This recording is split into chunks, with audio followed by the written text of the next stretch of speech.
cartilage study has also been done.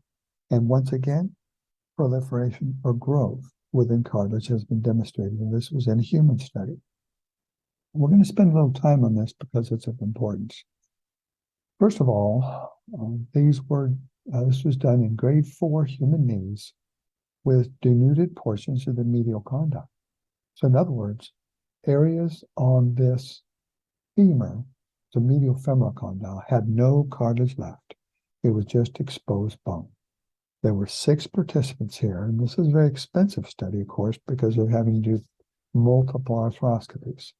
So it could not be large. But look at the knees here. These were grade 4 knees. These are 2 examples. You'll see the medial compartment of a right knee on the left with no space, and you'll see not only a completely flattened medial compartment of a left knee on the right, but also substantial sclerosis. So these were highly advanced arthritis patients. 4 to 6 monthly injections were given of 12.5% milliliter of 10 mils of 12.5% dextrose.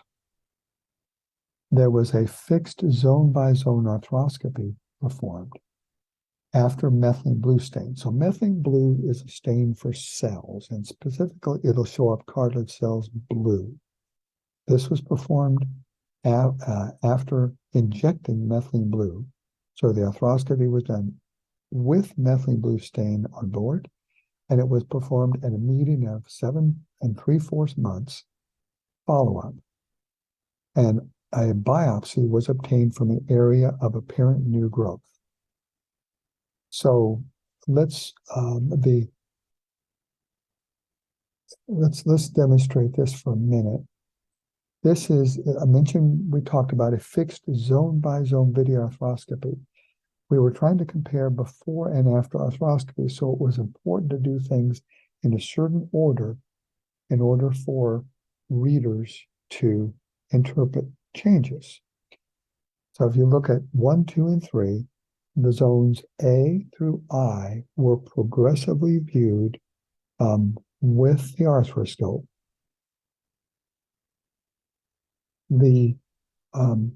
Once the biopsy was obtained, it was confirmed after the biopsy taken that it was from an area of new growth. So here's how the biopsy was done. Here's an example at the top. You can see that there's actually an area that is outlined on the left for the top patient that then becomes blue in the second picture. That's the post-treatment picture, and it's from zone E, and you remember the zones above. So that tells us where it was obtained. And on the right, you see a picture taken after the biopsy to show precisely where the biopsy was obtained. So this is the evidence of new growth, so we can examine what happened, what type of cartilage was present. On the bottom, you see another area in which there's a before treatment view, and there's new tissue that shows up in the after treatment view, and you see the biopsy from that area. And then a zone-by-zone comparison was made side by side of the videos of 54 zones. So there were 6 participants, 9 zones each, so that made the 54 zones, and 3 surgeon reviewers looked side by side. Others arthroscopies need to be viewed as a whole. So individual zone comparisons were not feasible. They were looking for growth in comparison to other structures. It also wasn't feasible to blind them to which was pre and post because from the feasibility standpoint, the reviewers knew quickly which ones were different. And blinding really would not have made any difference, it appears. So let's look at that aspect. So the fixed zone-by-zone arthroscopy was done, and they were asked to compare pre and post arthroscopy, and they were asked whether there was more cartilage post, no change, or less cartilage in each zone.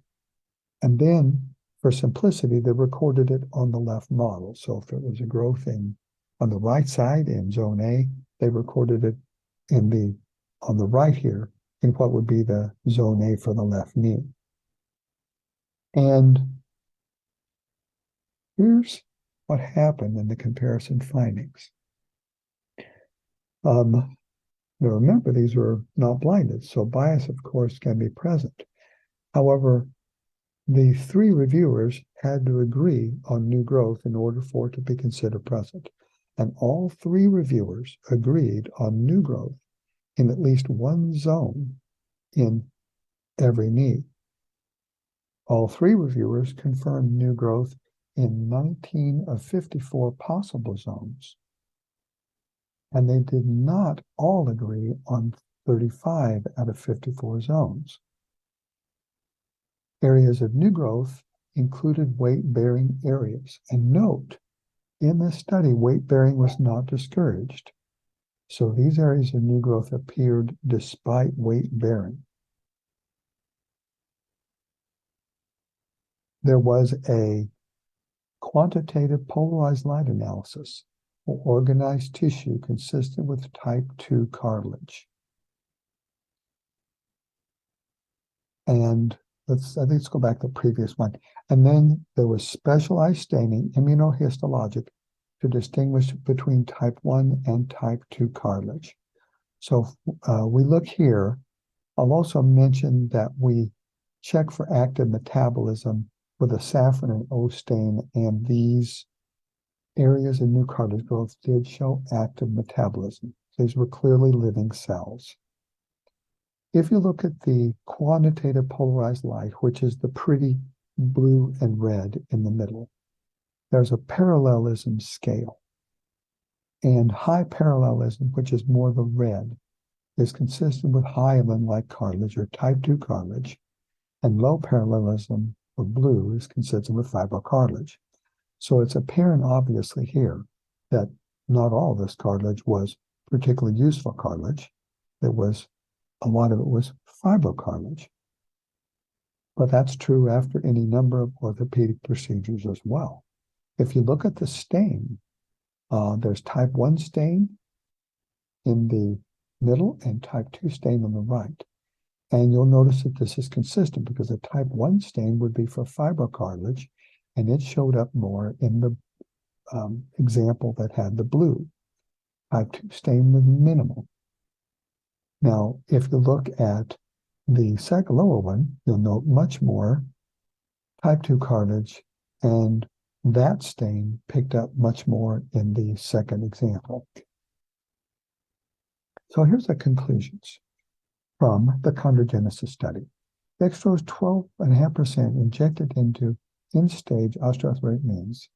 Now, again, I say that because these knees would quickly be sent to knee replacement, but we find many of these knees in which symptoms are relieved, and they can either avoid total knees or require one in their lifetime. But the bottom line is injection into these end-stage knees is chondrogenic for a combination of actively metabolic, fibro, and hyaline-like cartilage. Now, of course, cartilage is only seen on a portion of the knee surface. Well, what this implies is that this creates a healthier joint surface and may prevent further degenerative change or limit it. Also note that any inflammation from 12.5% dextrose would have been present for only minutes at the most, because this solution would have been diluted to 10% or less dextrose. But we've already shown that 10% or less is non-inflammatory. So non-inflammatory mechanisms are likely to account for this growth of cartilage or chondrogenesis. The last thing to mention, I already mentioned about the joint preservation potential is suggested, not presentation. Joint preservation potential is suggested by this. Avoidance of weight bearing is not required for chondrogenesis. And as you know, it's counterproductive in these patients of this age to make them avoid weight bearing, and that is not required.